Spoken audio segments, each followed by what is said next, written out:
বড়ই মসজিদের খতিব হোক কিংবা যত বড় দাড়িওয়ালা হোক, যত বড় হাবা কাবা পরনেওয়ালা হোক, আমরা বিগত এই গত পহেলা বৈশাখে যাদেরকে দাড়ি টুপিওয়ালা নিয়েও আমরা যাদেরকে মঙ্গল শোভাযাত্রা করতে দেখেছি, ওরা নিঃসন্দেহে এই আরব এই কি কয় ভারতবর্ষের আকবরের দ্বীন-ই ইলাহির নতুন এজেন্ডা, নতুন দালাল এবং নতুন চক্র, যারা আমাদের ঈমান এবং আমলকেই শুধু নষ্ট করবে, বাদ বাকি তাদের কাছ থেকে কোনো ফায়দা হাসিল করা আমাদের জন্য সম্ভব হবে না। সুতরাং ভারতীয় সভ্যতায় এটা আমাদের ভিন্ন ভাবে যাতে ইবাদত করতে পারে, আল্লাহ তাআলা এই সিস্টেম পৃথিবীর সূচনা কাল থেকেই তিনি তৈরি করে রেখেছেন শুধুই মাত্র তার বান্দার গোলামি করার সহজার্থে। আল্লাহ তাআলা সূরাতুল ইউনুস 5 নম্বর আয়াতে উম্মতে মুসলিমা এবং কিয়ামত পর্যন্ত প্রত্যেক মানুষের সহজতার জন্য আল্লাহ তাআলা বলেন, হুয়াল্লাযী জাআলাশ শামসা দিয়াআন ওয়াল কমারা নূরা ওয়া কদ্দারাহু মানাজিলা লিতা'লামু আদাদাস সিনিনা ওয়াল হিসাব।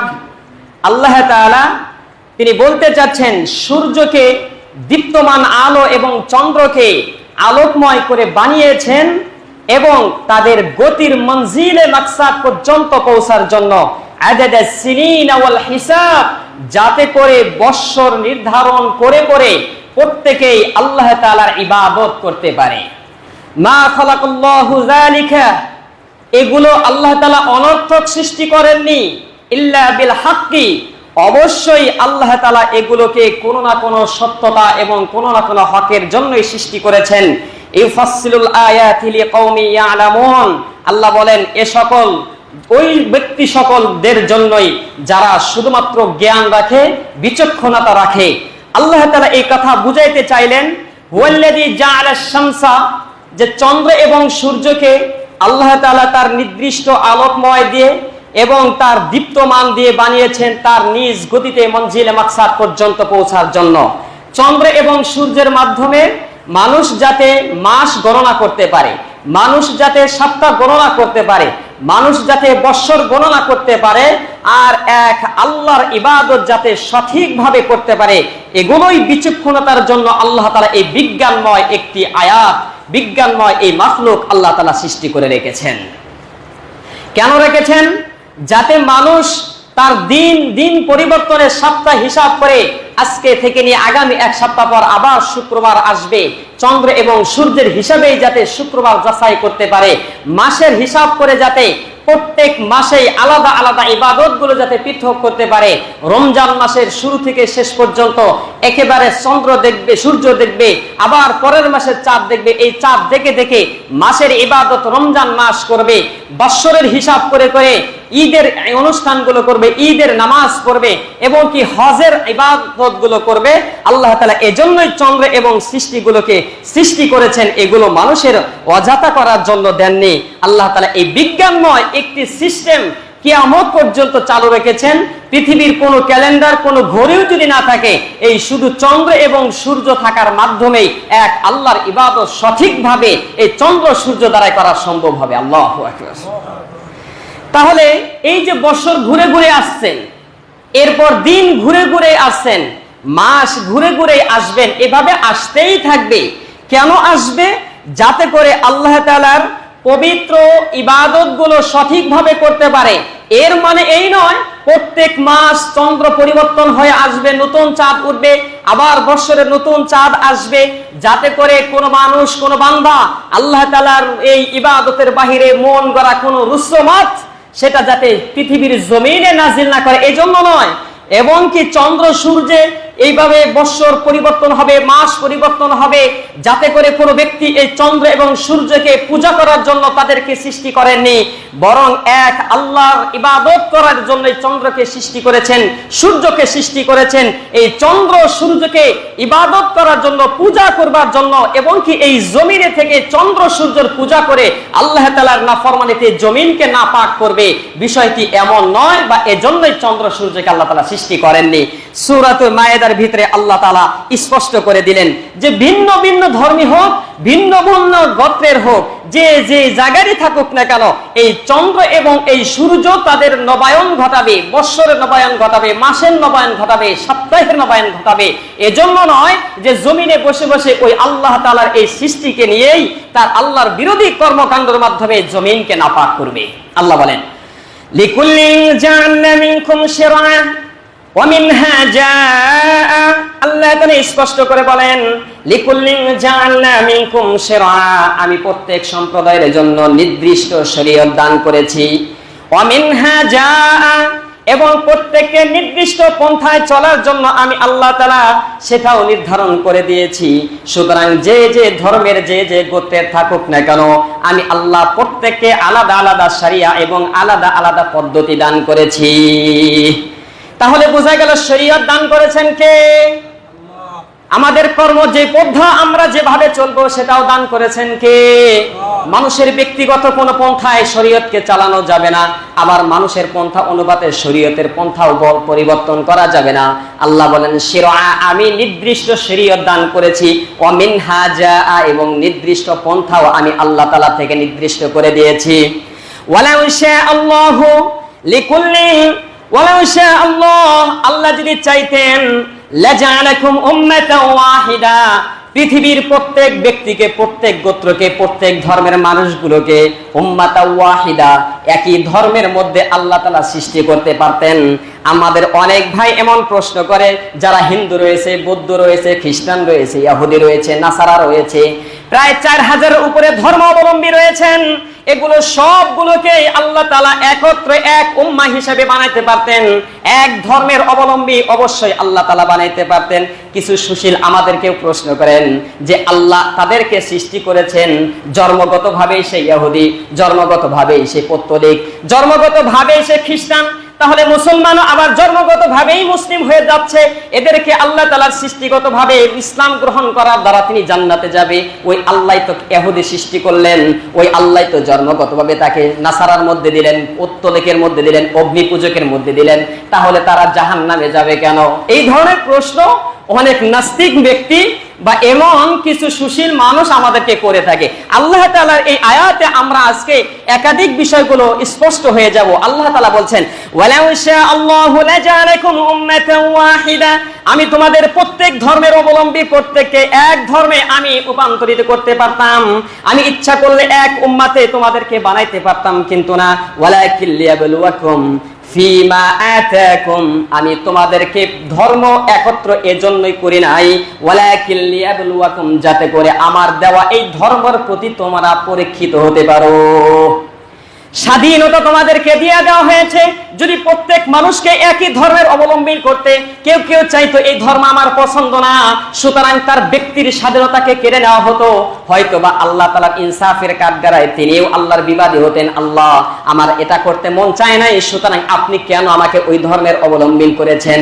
আল্লাহ তাআলা স্পষ্ট সত্য ধর্মকে আলাদা রেখেছেন, বাকি ধর্মগুলো সবার জন্য পরীক্ষা স্বরূপ রেখেছেন, এবং কি মুসলমানের ঘরেও যারা জন্মগ্রহণ করবে তাদের জন্য এই ইসলামটা পরীক্ষা স্বরূপ হতে পারে।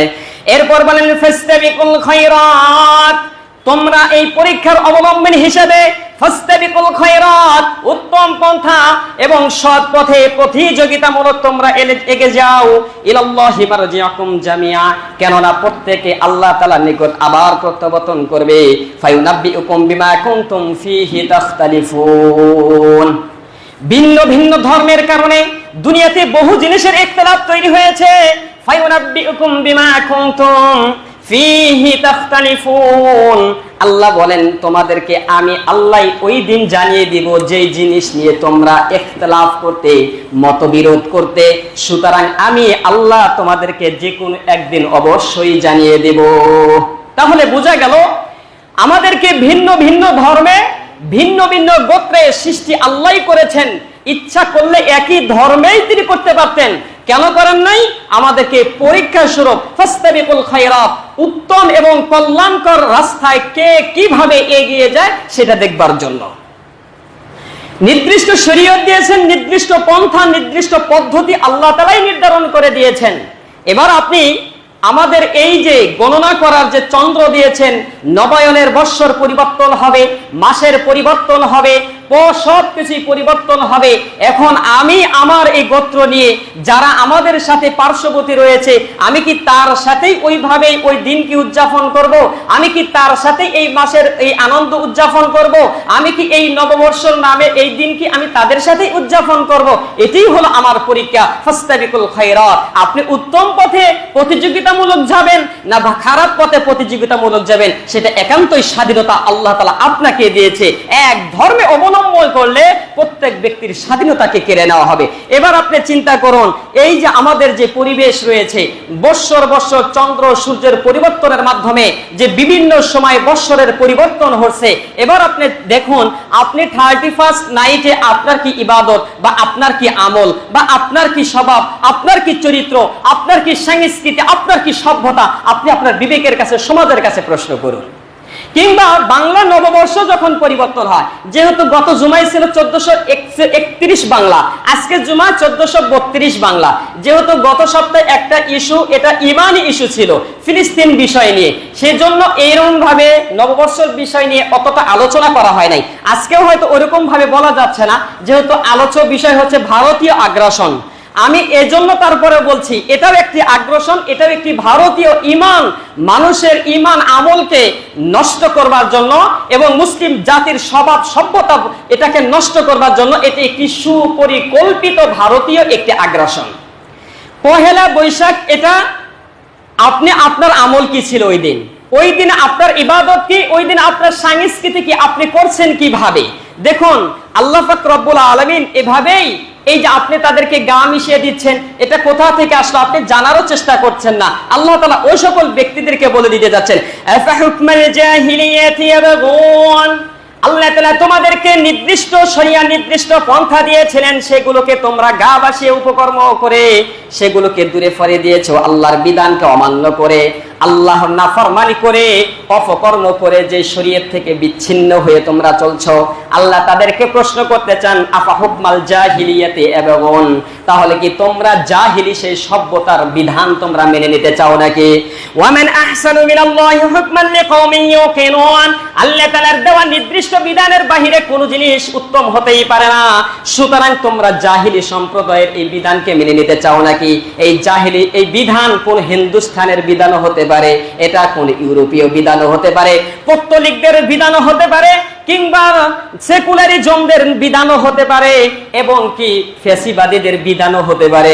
সুতরাং আফা হুকমাল জাহিলিয়াতি ইয়াবগুন, জাহিলদের বিধান মেনে মেনে যারা নিজেদের সংস্কৃতি ভুলে গিয়ে নববর্ষের উদযাপনের নামে যারা নিজেদের ঈমান আমলকে বিলীন করছে, ওই ব্যাপারে তাদেরকে প্রশ্ন করতে যাচ্ছেন, আফা হুকমাল জাহিলিয়াতি ইয়াবগুন। আমরা যারা ঈমানদার আছি, আমরা কি আল্লাহর বিধানের বাহিরে জাহিলি যারা জাহেল রয়েছে, আল্লাহ দ্রোহী রয়েছে, আমরা কি তাদের বিধান মেনে নিতে রাজি আছি? রাজি নাই। তবে কেন আবার সেই জাহেলদের বিধান এই সমাজে বাস্তবায়ন হবে? তাও আবার আনুষ্ঠানিকভাবে কেন বাস্তবায়ন হবে? যেটা আমরা দেখেছি পহেলা বৈশাখে আমাদের বাঙালি সেটা নববর্ষ উদযাপন করার লক্ষ্যে বছরের পর বছর, যুগের পর যুগ ভাই আকবর দ্বীন ইলাহি থেকে সূচনা করে নিয়ে এই আকবর দ্বীন ইলাহি আমাদের এই দেশে এখনো বিদ্যমান রয়েছে। সেটি মঙ্গল শোভাযাত্রার নামে যে সকলগুলো হচ্ছে, এটাকে যারা সাপোর্ট করছে, এটা স্পষ্ট একটি কুফরি মতবাদ। আমি আগেই বলেছি, শুরু আয়াতেই বলেছি, সূরা ইউনূসের প্রথম 5 নম্বর আয়াতে আমি বলেছি যে চন্দ্র সূর্য এগুলোকে সৃষ্টি করেছেন আল্লাহ তাআলার এই দিন মাস বছর গণনা করে তার ইবাদত করবার জন্য, চন্দ্র সূর্যকে পূজা করবার জন্য আল্লাহ তাআলা চন্দ্র সূর্য সৃষ্টি করেন নাই। সুতরাং মঙ্গল শোভাযাত্রার আগে পহেলা বৈশাখীর সূচনা দিলে যখন সূর্য উদিত হবে হবে করে, এমন সময় লালিমা সূর্যকে সামনে রেখে বটতলার মূলে যে সকল ইমানদারগণ ওই গীতি সঙ্গীত আর পহেলা বৈশাখী উদযাপন করার নামে যারা ওই রমনার বটমূলে গীতে গিয়ে যারা এই পহেলা বৈশাখ উদযাপন করে, ওরা দেশে দেশে এবং কি লেবাসে মুমিন এবং ইমানদার দাবি করলেও ওদের স্বভাব চরিত্রে প্রত্যেকটাই ইহুদি এবং নাসারাদের স্বভাবটাই সভ্যতা হয়ে গেছে। সুতরাং এটা স্পষ্ট কথা, মঙ্গল শোভাযাত্রা এটা কুফরি কেন?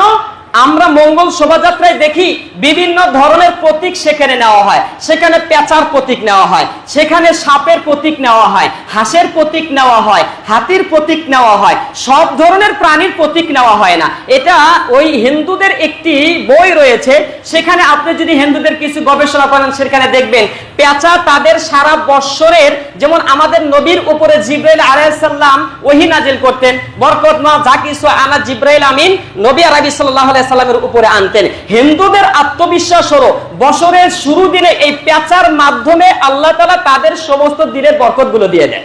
এরকম ভাবে সাপ হাঁস প্রত্যেকটার আলাদা আলাদা ভাগ্যের জন্য, কারো হায়াতের জন্য, কারো অর্থ উপার্জনের জন্য, এগুলো প্রত্যেকটা এগুলোকে প্রমোট করা হয়। সুতরাং আমাদের দেশেও এগুলো আজকে কেন হবে, আমরা এইগুলো বিষয়ে সতর্ক নয়, আমরা এগুলো বিষয়ে জানারও চেষ্টা করিনি। যদিও আমরা দেখেছি দীর্ঘ এই কয়েক বছর স্বাধীনতার পর থেকে নিয়ে কোনো না কোনো ফেসিবাদের দায়ী পড়েও অনেক তার নিজের চাকরি কর্ম বাঁচানোর জন্য হলেও অনেকে এই মঙ্গল শোভাযাত্রা করেছে কিংবা জাতীয় এই নববর্ষ উদযাপন করেছে। কিন্তু এখন আমার প্রশ্ন হলো যে দীর্ঘ 16 বছরের ফ্যাসিস্টদের পরিবর্তন হওয়ার পরেও যারা আগে দোহাই দিয়েছে যে আমরা এই সরকারের অধীনে থাকবার কারণে নববর্ষ আমাদের মঙ্গল শোভাযাত্রা দায়ী থেকেই করতে হচ্ছে, আজকে আমার নতুন করে তাদেরকে প্রশ্ন উত্থাপন করতে হচ্ছে। যারা সেকুলারিজম রয়েছে, যারা ইংরেজদের পাশ্চাত্যর অনুসারী রয়েছে, তারা মঙ্গল শোভাযাত্রা করতেই পারে, কিন্তু আমার কথা হলো দেশের কমপক্ষে অর্ধ শতাধিক আলিয়া মাদ্রাসার প্রিন্সিপাল থেকে শুরু করে ওই আলিয়া মাদ্রাসার প্রত্যেকটা কর্মচারী, প্রত্যেকটা সহকারী শিক্ষক এই পহেলা বৈশাখের নামে উদযাপন করে পান্তা ইলিশের এই শোভাযাত্রা করেছে এবং সেটাকে উদযাপন করেছে। আমি জানতে চাই যে ফ্যাসিস্টের দোহাই দিয়ে আপনারা দীর্ঘকাল মঙ্গল শোভাযাত্রা এবং এই নববর্ষ উদযাপন করেছেন, আজকে আপনি দাড়ি টুপি পাঞ্জাবি পরে আজকে কোন ফ্যাসিস্টদের চাপে আপনি এই নববর্ষ উদযাপন করছেন? নিঃসন্দেহে বোঝা যাচ্ছে আপনারা নিজেদের পরিচয় আত্মমর্যাদা মানুষের সামনে প্রমোট করবার জন্য ঈমান এবং আমলকে বিলীন করে দিয়ে দাড়ি এবং টুপি নিয়ে মানুষকে ধোঁকা দেওয়া এবং মানুষের ঈমান নষ্ট করার সুপরিকল্পনা আপনারা এজেন্ডা বাস্তবায়ন করছেন। সুতরাং এই নববর্ষের উদযাপনের নামে হোক সেটা যত বড়ই মসজিদের খতিব হোক কিংবা যত বড় দাড়িওয়ালা হোক, যত বড় হাবা কাবা পরনেওয়ালা হোক, আমরা বিগত এই গত পহেলা বৈশাখে যাদেরকে দাড়ি টুপিওয়ালা নিয়েও আমরা যাদেরকে মঙ্গল শোভাযাত্রা করতে দেখেছি, ওরা নিঃসন্দেহে এই আরব এই কি কয় ভারতবর্ষের আকবরের দ্বীন-ই ইলাহির নতুন এজেন্ডা, নতুন দালাল এবং নতুন চক্র, যারা আমাদের ঈমান এবং আমলকেই শুধু নষ্ট করবে, বাদ বাকি তাদের কাছ থেকে কোনো ফায়দা হাসিল করা আমাদের জন্য সম্ভব হবে না। সুতরাং ভারতীয় সভ্যতা এটা আমাদেরকে আগ্রাসন করে ঈমান হরণ করছে। দেখুন, আপনি জানেন না, আপনি বোঝেন না, মঙ্গল শোভাযাত্রা করছেন। আপনারাই বলুন, এই যে হিন্দুদের এই প্রতীকগুলো নিয়ে যারা এগুলো বিশ্বাস করে, আপনি জেনে করুন আর না জেনে করুন, আপনি ওই সভ্যতার এবং ওটাকে বিশ্বাস করলে আপনার ঈমান থাকবে? থাকবে না। এখন বলবেন হুজুর, আপনি কি এই ভারত বা এই বাংলাদেশের এই একটি উদযাপন নববর্ষের বিরুদ্ধে কথা বলছেন? আপনি কি পহেলা বৈশাখের বিরুদ্ধে কথা বলছেন? আমি বলছি না, এই নববর্ষ এটা মুসলিম জাতিদের একটি সভ্যতা ছিল, একটি সংস্কৃতি ছিল। আমি নববর্ষের বিপক্ষে কথা বলছি না, পহেলা বৈশাখের বিপক্ষেও কথা বলছি না। এজন্যই বলছি না এই নববর্ষ এবং পহেলা বৈশাখ এটা মুসলমানের ঐতিহ্য, এটা মুসলমানের ট্যাক্স ইনকাম সম্পূর্ণ ওই দিন হিসাব টিসাব করা হতো। কিন্তু আজকে এই নববর্ষের নামে যেগুলো কাজ করা হচ্ছে আর যে সভ্যতা ঢুকিয়ে দেওয়া হচ্ছে, এটা নিঃসন্দেহে হিন্দুয়ানি হওয়ার কারণে আমি কেন আমার স্থান থেকে, আমার ঈমানের স্থান থেকে, আমার মুখে কেন আমার সশরীরে বিরোধিতা করতে আমার বিন্দুমাত্র পিছপা হব না। সুতরাং আমি বিশ্বাস করি আমাদের পরিচয় বাঙালি নয়, আমাদের পরিচয় বাঙালি সর্বপ্রথম নয়, আমার পরিচয় সর্বপ্রথম আমি একজন মুসলিম। আমি কি? আমি মুসলিম, এটা আমার প্রথম পরিচয়। আমি বাঙালি, এটা আমার দ্বিতীয় পরিচয়। সুতরাং আমি মুসলিম, আমি বাঙালি, আমি বাঙালি, আমি মুসলিম, বিষয়টা এমন নয়। আমি আমার সর্বপ্রথম পরিচয় হলো আমি মুসলিম। আমি কি? পরে বাঙালি। সুতরাং যারা বাংলাদেশে নাই তারাও কি মুসলিম না? এই বাঙালি বলে বলে কাজেই আমাদের ঈমানকে নষ্ট করা যাবে না। আল্লাহ তাআলা এই সকল মুশরিকদের থেকে দূরে থাকতে বলেছেন। কেন দূরে থাকতে বলছেন? আল্লাহ তাআলা স্পষ্ট বলছেন, লা তাজিদান্না আশাদ্দান নাসি আদাওয়াতান লিল্লাযিনা আমানু